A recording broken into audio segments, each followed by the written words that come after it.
साथियों, मैं तरसेम लाल मूल निवासी। आज 1-2 दिन से हम क्या देख रहे हैं कि यूजीसी ने जो एक इक्विटी एक्ट बनाया है और जिसके ऊपर हम देख रहे हैं कि अलग अलग तरह के लोग जो हैं वो इसके ऊपर कमेंट कर रहे हैं। तो मैं आप साथियों से 2 मिनट के लिए ये बात बताना चाहता हूँ कि जब भी भारत में कोई समाज के लिए प्रोग्रेसिव कानून बनता है तो जातिगत मानसिकता वाले लोग जो हैं उनके पेट में फटाफट मरोड़ पड़ती है और वो प्रेस पर आके कुछ ऐसी बातें करते हैं जैसे मान लीजिए कि देश ये उन्हीं का है, बाकी जो लोग जहाँ रहते हैं वो उनकी कोई वैल्यू नहीं। और जब 85% लोगों के लिए कोई पॉजिटिव बात भारत में होती है तो 15% वाले लोग इतनी हिम्मत कैसे जुटा पाते हैं कि वो इनको खिलाफ बोलें, और वो भी डेमोक्रेसी में। उसका बड़ा कारण ये है कि ये जो 85% के लोग जो हैं ये जो हैं ये उस जातिगत व्यवस्था से बाहर नहीं आते हैं और उत्पीड़न सहते रहते हैं। हालांकि इसमें इसके पीछे राजनीति है, मैं 2 मिनट में इसके ऊपर बात करना चाहूँगा। देखिए, ये जो अभी इक्विटी एक्ट बना है कि सब लोगों को जो है वो इक्वल अपॉर्चुनिटी और इक्वल प्रॉपर ट्रीटमेंट जो है बराबरी नहीं मिलता है, खासकर बड़े एजुकेशनल अदारों में जहाँ ये बातें नहीं होनी चाहिए थी।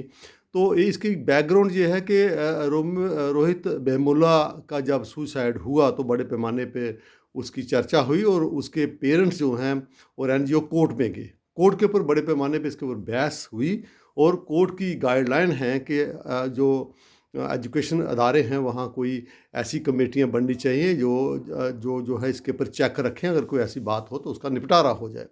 इसके ऊपर पार्लियामेंट में भी बहुत सारी बातें हुई। अभी आपने देखा होगा 1-2 लड़की जो है वो सुसाइड कर गई है और भी एट्रोसिटी जो हुई हैं। अब इसके लिए गवर्नमेंट का जो मंशा है वो क्लियर नहीं है, लेकिन जैसे SC/ST एट्रोसिटी एक्ट बना था उसके ऊपर इल्ज़ाम लगाया कि ये मिसयूज़ होता है। भाई, कोई भी कानून जितना मर्जी अच्छा हो उसका मिसयूज़ तो एडमिनिस्ट्रेशन करती ही करती है, या कुछ लोग चंद करते ही करते हैं। तो आप उसका क्या मतलब है कि वो मिसयूज़ हो जाएगा तो उसको बनाना नहीं है। डाउरी के ख़िलाफ़ भी लोग बोलते थे ये हमारा ये क्या है, प्रोग्रेसिव एक्ट नहीं है, इससे कोई फ़र्क नहीं पड़ेगा। तो लोगों ने विरोध किया, लेकिन आज डाउरी एक्ट की वजह से बहुत सारे इनोसेंट लड़कियों की जान बची है। तो इसकी बैकग्राउंड क्या है कि ये जो यूजीसी कमीशन है इंडिपेंडेंट है, 1956 में ये बना था और इसको तभी से ये यूनिवर्सिटी में जो है करना चाहिए। हमने देखा है यूनिवर्सिटी में क्या होता है, हम यूनिवर्सिटी के स्टूडेंट रहे हैं और हमें पता है वहाँ इंटरनली जो है वो क्या होता है। अब इसमें देखिए है क्या, ये जो कुछ लोग जो हैं प्रेस में आके जो है वो हमारे खिलाफ जनाब कोई मिसयूज़ कर लेगा। कैसे मिसयूज़ कर लेगा? इक्विटी कमेटी अगर कॉलेज की है तो कॉलेज का प्रिंसिपल हेड होगा। तो कितने शेड्यूल कास्ट और ओबीसी के लोग कॉलेजों के प्रिंसिपल हैं कि जो इसको मिसयूज़ करेंगे? तो हेड 95% जो हैं वो अपर कास्ट के हैं। कॉलेज की कमेटी का हेड प्रिंसिपल, उसके साथ 3 सीनियर मोस्ट प्रोफेसर, वो कौन होते हैं? वो भी होते हैं, वो वही होते हैं। उसके अलावा 2 शाइनिंग स्टूडेंट जो स्पोर्ट्स में स्पोर्ट्स की एक्टिविटी में, डिबेट में, जो ओवरऑल लगता है कि वो अच्छे स्टूडेंट, तो 2 स्टूडेंट वो कॉलेजों में कौन होते हैं? वो हुई है एक principal head upper caste, 3 professor senior upper caste, 4 2 student हो गए जो अच्छे स्टूडेंट हैं, वो भी कितने हो गए? 6, 1 हैंडीकैप, वो भी ये अपना कर देंगे, 7। अब ये 7 मेंबर इनके हो गए। अब आया एक ओबीसी का, एक SC, एक ST का। 3 मेंबर जो हैं वो SC/ST के जिनकी आबादी 85% है, और फिर जो है 7 मेंबर अपर कास्ट के हो गए। तो ये जो अपर कास्ट के लोग होंगे जब उनके पास कोई कंप्लेंट जाएगी तो क्या वो मिसयूज़ होने देंगे? वो कभी नहीं होने देंगे और इसको कभी भी वो इम्प्लीमेंट नहीं करेंगे। नंबर 2, अगर यूनिवर्सिटी में है तो यूनिवर्सिटी का वाइस चांसलर हेड हुआ, वहाँ भी 3 हेड वाइस चांसलर, हमारा तो कोई है नहीं पूरे भारत में, ना ओबीसी का कोई है, वो भी अपर कास्ट। 3 सीनियर मोस्ट प्रोफेसर कौन होंगे यूनिवर्सिटी में? कौन से शेड्यूल कास्ट और ओबीसी के लोग वहाँ सीनियर प्रोफेसर बनने देते हैं? वो भी अपर कास्ट। 4 मेंबर वो हो गए, वहाँ भी 2 अच्छे स्टूडेंट, 6 मेंबर, वहाँ भी हैंडीकैप, और वहाँ भी वुमन, एक वुमन भी है, सारी 7 के बाद 8 एक वुमन मेंबर भी है जो भी अपर कास्ट की लगा देंगे। तो कहने का मतलब ये है कि गवर्नमेंट ने वोट लेने के लिए सब कुछ किया है, जैसे मंडल कमीशन लागू किया लेकिन पूरा लागू नहीं किया। तो SC ST के लिए तो SC एट्रोसिटी एक्ट ऑलरेडी था, जैसे ही ओबीसी को बीच में डाला, अब इनको अपर कास्ट लोगों को ये लगा ये जो 52-60% लोग हमें वोट डालते थे और यार ये भी SC ST के साथ इन्होंने जोड़ दिया, अब तो हमारे लिए मुश्किल है। तो इसलिए मैं SC ST और OBC के लोगों को ये सजेशन देना चाहता हूँ कि अगर आपको लगता है कि भाई ऐसे सिस्टम में हमारी बेइज्जती होती है, इंसल्ट होती है, इस सिस्टम को छोड़ो। ये 15% जो लोग हैं ये आपके वोटों पर डिपेंड हैं, ये आप गांव भरे हुए हैं 85% लोगों के साथ। और नंबर 2, मुसलमान कोई विरोध नहीं कर रहा है UGC का जो इक्विटी एक्ट है, सिख कोई इसका विरोध नहीं कर रहा है, कोई इसका जैन विरोध नहीं कर रहा है, कोई बुद्धिस्ट विरोध नहीं कर रहा है, कोई क्रिश्चियन विरोध नहीं कर रहा है। तो ये भारत के संविधान जो है वो बोलता है कि अगर कहीं को गड़बड़ है तो भाई उसको ठीक करो। अब ये जो गाइडलाइंस सुप्रीम कोर्ट की हैं, पार्लियामेंट की हैं, इसमें ये है कि भाई अगर किसी SC ST OBC स्टूडेंट के खिलाफ अगर जाति सूचक जो है लफ्ज़ बोले जाते हैं, उसकी इंसल्ट होती है, उसके बेस पर बच्चे आजकल सेंसिटिव हैं। आपको पता पिछले UPSC जो रिजल्ट आ रहे हैं, SC और OBC के लोग टॉप कर रहे हैं। कहाँ हमारे लोग टॉप नहीं कर रहे जब उनको मौका मिला। तो अब सुप्रीम कोर्ट ने भी सोचा यार जंग लोग जो हैं वो सुसाइड कर रहे हैं, वो बर्दाश्त नहीं कर पा रहे हैं, अगर उसको रोकने के लिए कानून बनता है, अगर उसका मिसयूज़ होता है तो उसका भी तो इलाज है ना। अभी सुप्रीम कोर्ट ने देखो क्या कर दिया, SC ST एट्रोसिटी एक्ट कोई के एक डिसीजन दे दिया कि ये FIR लगाने के पहले मंशा देखनी पड़ेगी कि क्या SC ST के खिलाफ, SC ST के खिलाफ जो जाति सूची लफ्ज़ बोला है, क्या उसकी मंशा पीछे ठीक है कि नहीं। भाई मंशा कौन डिसाइड करेगा? SHO तो कभी नहीं बोलेगा कि इसकी मंशा खराब है, क्योंकि 90% SHO उनके हैं, सारे SSP और सारे ब्यूरोक्रेट उनके हैं।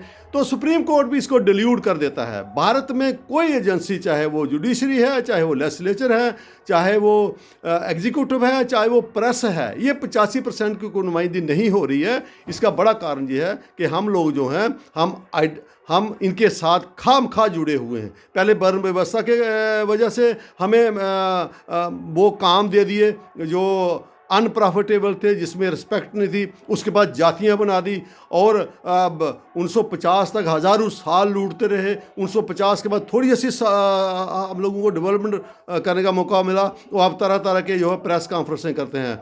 ठीक है, हम कहते हैं 100% रिजर्वेशन लागू कर दो, 100%, जिसकी आबादी जितनी है उनको दे दो, 15% वालों को 15% दे दो, 85% वालों को 85% दे दो, फिर कोई झगड़ा खत्म नहीं होगा। ये थोड़ी बात है कि आप मेरिट के नाम पर लोगों को बेवकूफ़ बनाते हो। हज़ारों सालों से जिन लोगों को आपने पढ़ने नहीं दिया और उनके खिलाफ मुकाबला करने के लिए आप हमें 100 साल भी नहीं देते। आप 100 साल वेट करिए ना, उसके बाद हम सबको ख़त्म कर देंगे। और ख़त्म क्यों करेंगे? हम आपको 15% है, 15% पूरा मिलेगा आपको हिस्सा। आप इतनी प्रेस कॉन्फ्रेंसें करते लोगों को डराते क्यों हो? इसमें डेमोक्रेसी है। आप जज 85% लोगों को ये पता चल जाएगा कि हमारे खिलाफ जाति की वजह से, वर्ण की वजह से हमें हायर इंस्टीट्यूशन में, हमें दफ्तरों में ऐसा किया जा रहा है। जैसे ही उनको ज्ञान आएगा तो आपका समझते हो पार्लियामेंट में आप लोग जीत के चले जाओगे 15%, वहाँ भी नहीं जा सकते हो आप। ये तभी तक है जब तक आपने हम लोगों को SC ST OBC लोगों को डिवाइड करके रखा है। और मैं अपने लोगों से आह्वान करता हूँ, किसी से कोई झगड़ने की ज़रूरत नहीं है, किसी से कोई जो है वो बुरी बात कहने की ज़रूरत नहीं है। अपने आप को ऑर्गेनाइज़ करो, अच्छी एजुकेशन हासिल करो, कानून अच्छे बन रहे हैं तो गवर्नमेंट का साथ दो। लेकिन मैं गवर्नमेंट को भी ये कहूँगा, जो भी एक्ट बना है, अगर आपकी मंशा सही है तो इसको इम्प्लीमेंट करना होगा। अगर मंशा नहीं है, वोट लेने की है, तो फिर जो है ये हम कह सकते हैं कि ये लोगों को अगेन बेवकूफ़ बनाने की बात है। इसलिए मैं सब लोगों को SC ST OBC लोगों को अपील करना चाहूँगा कि बगैर किसी झगड़े के अपने लोगों को एजुकेट किया जाए और प्रेशर बनाया जाए ये ध्यान रखा जाए कि जो लोग हम जब हमें कुछ मिलता है हमारे विरोध में प्रेस कॉन्फ्रेंसें करते हैं, तो जब इलेक्शन आती है, वोट आती है, तो तब हम सारे हिंदू हो जाते हैं। जब हिंदुओं को कुछ मिलने लगता है तो तब हम SC और ST OBC हो जाते हैं। इससे हमें जो है बेखबर रहना होगा। मुझे उम्मीद है कि हमारे जितने भी खासकर अम्बेडकरवादी लोग हैं जो बाबा साहब को और संविधान को पढ़ते हैं, और खासकर OBC के लोगों को आगाह करना चाहता। आप अपने आप को बड़े वो समझते थे कि नहीं जी हमारे साथ कोई भेदभाव नहीं होता है, ये SC ST लोगों को साथ संविधान में और प्रोविज़न है, हमारे लिए प्रोविज़न नहीं है। जैसे ही आपके लिए प्रोविज़न जो है वो दिया जाता है, आपके खिलाफ ये लोग खड़े हो जाते हैं। तो इसलिए हमारा और आपका DNA सब लोगों का एक है। हमें इकट्ठे होकर भारत को मजबूत बनाना है। तो समाज से ये कुरीतियाँ जो है, चाहे वो लॉ से दूर करनी होगी, चाहे खुद एजुकेट होके जो है इसको ठीक करना होगा, तभी भारत जो है एक बहुत बढ़िया और अच्छा देश बन सकता है। और सोसाइटी के लिए भी क्या ये बेइज्जती नहीं होती है कि कुछ लोग जो हैं अपने आप को अपर कास्ट कह लेते हैं और कुछ लोगों को वो लो कास्ट कह देते हैं, फिर उनको जाति शुद्ध लफ्ज़ बोलते हैं, नाम की गालियाँ देते हैं। गाँव में लोगों को जो है कोई उनको सड़कों पर नहीं चलने देते, उनको आज भी रेप हो रहे हैं, मर्डर हो रहे हैं, उनका बर किया जा रहा है, कोई हिंदू नहीं बोलता है। और जब हिंदुओं को सुधारने के लिए थोड़ा रिलीफ देने की बात आती है तो यही लोग जो हैं वो फिर उनके खिलाफ हो जाते हैं। तो इसे हिपोक्रेसी नज़र नहीं आती है, इसे वो साफ नज़र नहीं आता है कि ये जो कास्ट सिस्टम है ये सबसे बड़ी भारत की जो है इस सबसे बड़ा चैलेंज है। और मुझे उम्मीद है कि अगर गवर्नमेंट ऑफ इंडिया ने, हालांकि मैं बहुत विरोधी हूँ भारतीय जनता पार्टी का, लेकिन अगर उन्होंने ऐसा पॉजिटिव स्टेप जिसकी मंशा ठीक है लिए है, तो मैं और अपने साथियों, अपने लोगों को आह्वान करूंगा कि इस मसले पर बड़े पैमाने पे जो है गवर्नमेंट के सपोर्ट किया जाए और अपने लोगों को भी एजुकेट किया जाए कि ये प्रोग्रेसिव जो है ये स्टेप है और इसकी इम्प्लीमेंटेशन होनी चाहिए। धन्यवाद।